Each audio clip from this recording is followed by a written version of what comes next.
Sebelum lanjut nonton video ini, jika kalian suka dengan channel Pegawai Jalanan, silahkan kalian support kami dengan cara subscribe dan klik tanda loncengnya. Silahkan gunakan headset Anda untuk mendapatkan kualitas suara yang jernih. Selamat menonton.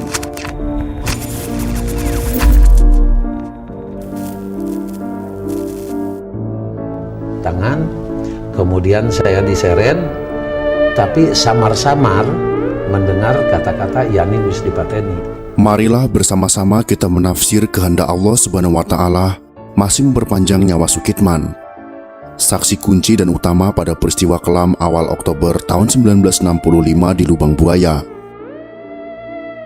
Seluruh jenderal dan korban penculikan lain meninggal dengan cara yang tak wajar oleh aksi keji anggota Partai Komunis Indonesia. Dalam gerakan September tanggal 30 atau yang dikenal dengan Gestapo, hanya Sukitman saja yang masih hidup.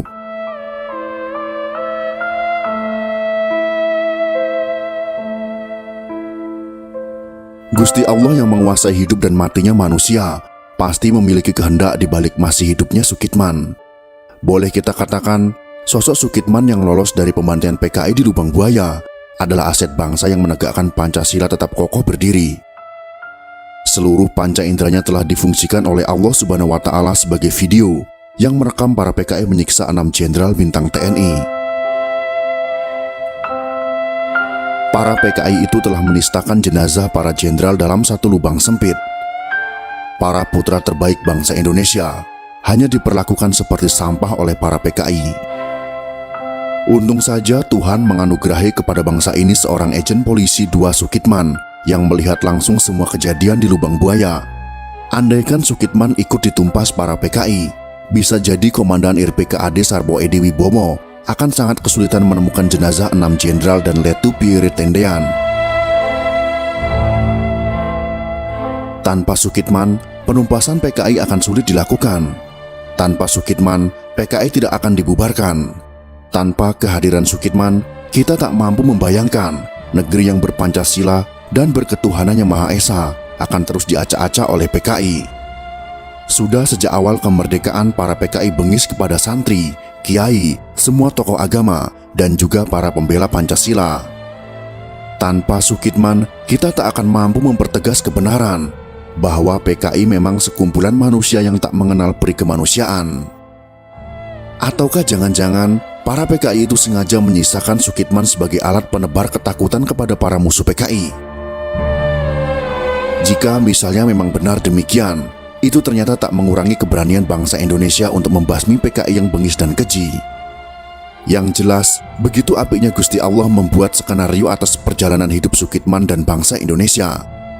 Maha suci Allah yang telah memperjalankan hambanya yang bernama Sukitman pada dini hari yang amat mencekam dan sepi pada tanggal 1 Oktober tahun 1965.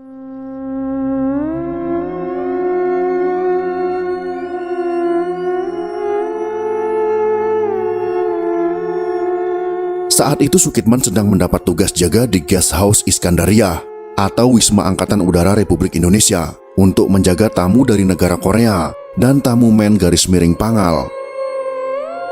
Sukitman juga bersama rekannya, yaitu agen polisi tingkat 2 bernama Sutarno.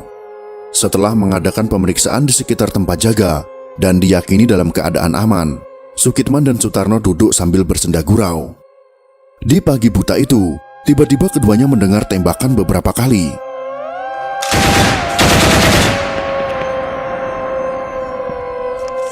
Diperkirakan itu berasal dari arah utara. Diperkirakan oleh mereka, markas besar kepolisian mendapat serangan. Dengan segera, Sukitman mengayuh sepedanya dan berpesan kepada Sutarno agar menjaga pos dengan baik.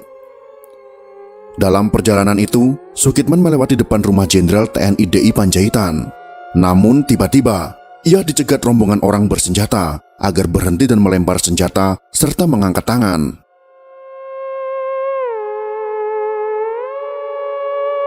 Pencegat mengira Sukitman adalah ajudan DI Panjaitan yang sedang diculik. Akhirnya Sukitman disiksa, diikat, lalu matanya ditutup dengan kain. Ia diculik dan dibawa ke Lubang Buaya, lalu ditempatkan di sebuah rumah.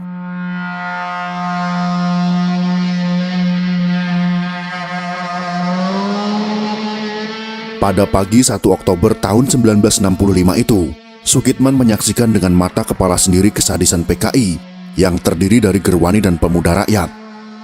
Para PKI itu menyiksa dan membunuh 6 jenderal, serta seorang perwira menengah bernama Pierre Tendean, yaitu Ajudan Jenderal Abdul Haris Nasution yang gagal diculik PKI. Dari menit ke menit, Sukitman melihat para jenderal ditusuk, ditendang, diseret ke sebuah sumur tua, lalu dimasukkan dengan kepalanya masuk terlebih dahulu, lalu diberondong dengan tembakan.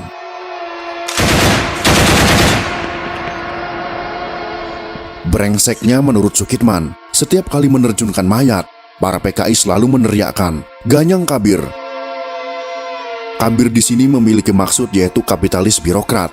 Itulah sebutan untuk para PKI kepada para jenderal yang dibunuhnya. Sukitman merasa ngeri dan takut. Ia lantas pura-pura mati agar tak disiksa oleh pasukan biadab itu. Setelah pembantaian selesai, Gerwani serta pemuda rakyat mencari dedaunan sebagai penghilang jejak. Mereka lalu pergi. Sukitman dibiarkan saja. Ia dianggap sosok yang kecil dan tak berguna. Tidak perlu dipastikan mati atau hidup. Mungkin bagi PKI, Sukitman hanyalah lalat sepele yang dipukul sekali tepuk langsung tewas.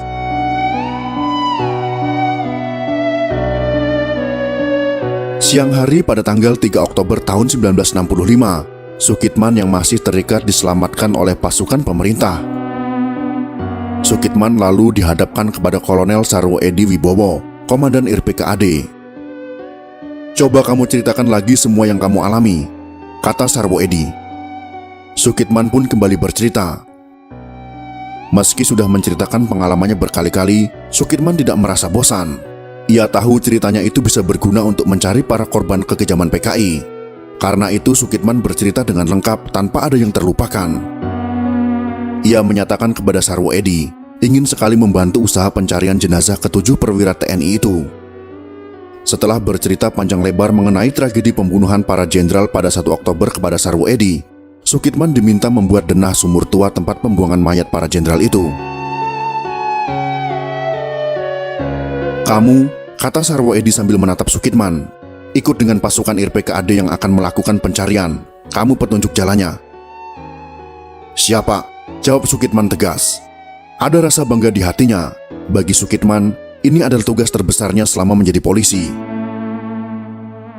Sukitman pun pergi bersama Suherdi. Berbekal denah dan petunjuk yang diberikan oleh Jenderal Umar Wirahadi Kusuma, serta ingatannya atas titik letak lubang buaya, maka Sukitman pun menjadi petunjuk arah dalam proses penemuan sumur tua lubang buaya. Mayor Suherdi dan pasukan IRPKAD berangkat ke lubang buaya. Sukitman memusatkan pikirannya untuk mengingat-ingat kembali daerah yang pernah didatanginya. Begitu tiba di tengah kebun karet di lubang buaya, Sukitman lompat turun dari mobil. Ia berjalan cepat ke arah sumur tua.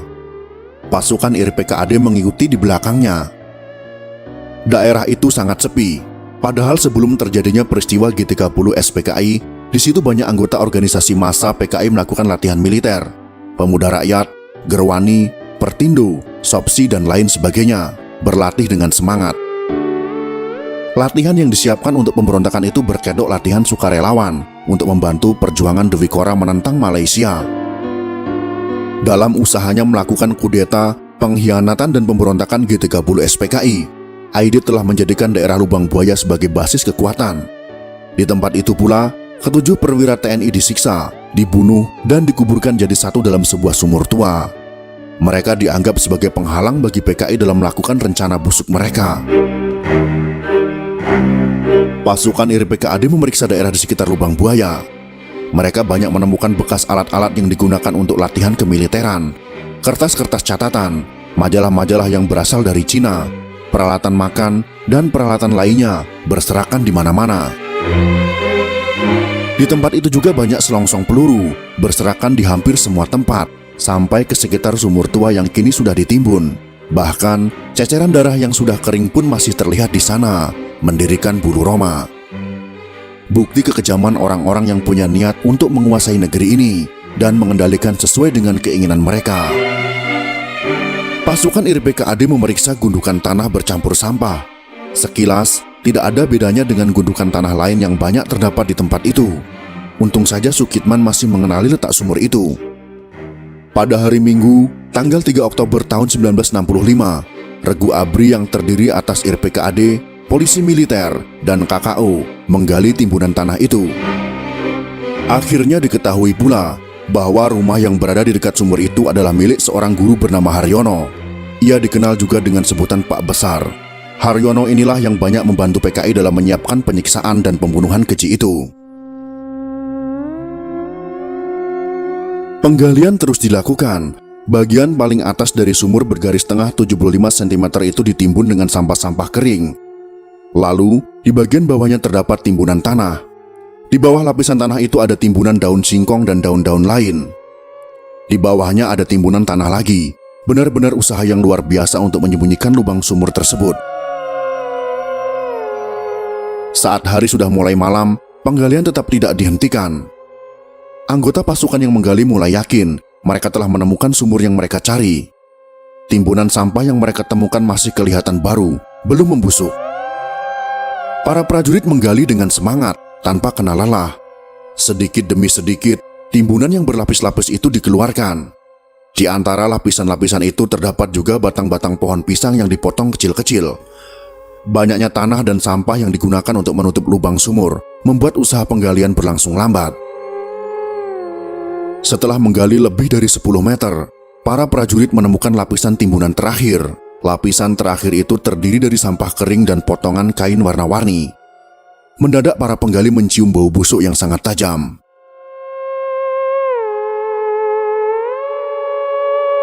Pada pukul 22 malam waktu Indonesia Barat, para penggali meneteskan air mata mereka.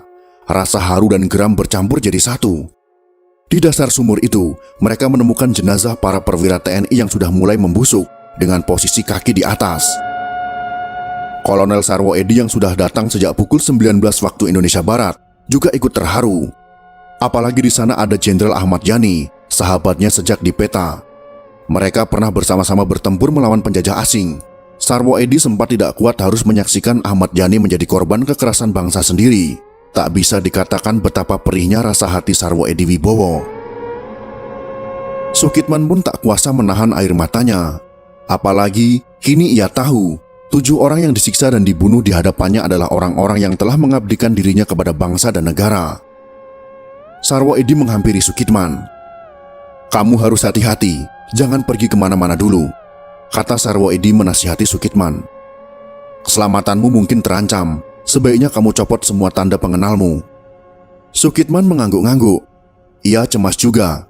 Namun, Sukitman sama sekali tidak menyesal telah menunjukkan tempat ini kepada tentara. Mungkin ini bisa dianggap sebagai bentuk pengabdiannya kepada negara. Ia sendiri juga alat negara. Para tentara yang melakukan penggalian mengangkat ke-7 jenazah itu. Ini bukan mengerjakan tugas yang mudah, karena sumur itu memiliki kedalaman 12 meter dan sangat sempit. Sebenarnya dalam proses pencarian itu, Sukitman hampir putus asa karena tempat itu telah ditimbun sampah dan dedaunan. Berkat kuasa Tuhan, maka sumur itu tetap bisa ditemukan. Dengan bantuan dari pasukan Katak KKO, pada tanggal 4 Oktober tahun 1965, pukul 8 waktu Indonesia Barat, 6 jenazah perwira tinggi dan seorang perwira pertama Angkatan Darat yang dibunuh anggota G30 SPKI diangkat keluar dari lubang sumur tua.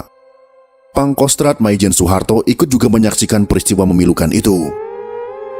Jenazah para pahlawan revolusi kemudian dimakamkan di Taman Makam Pahlawan Kalibata, dipimpin oleh Inspektur Upacara Abdul Haris Nasution yang masih pincang.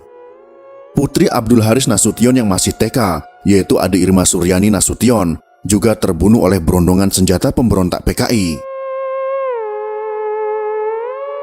Keberhasilan dalam menumpas G30 SPKI tidak dapat dipisahkan dari keberhasilan dan kegigihan pasukan RPKAD di lapangan.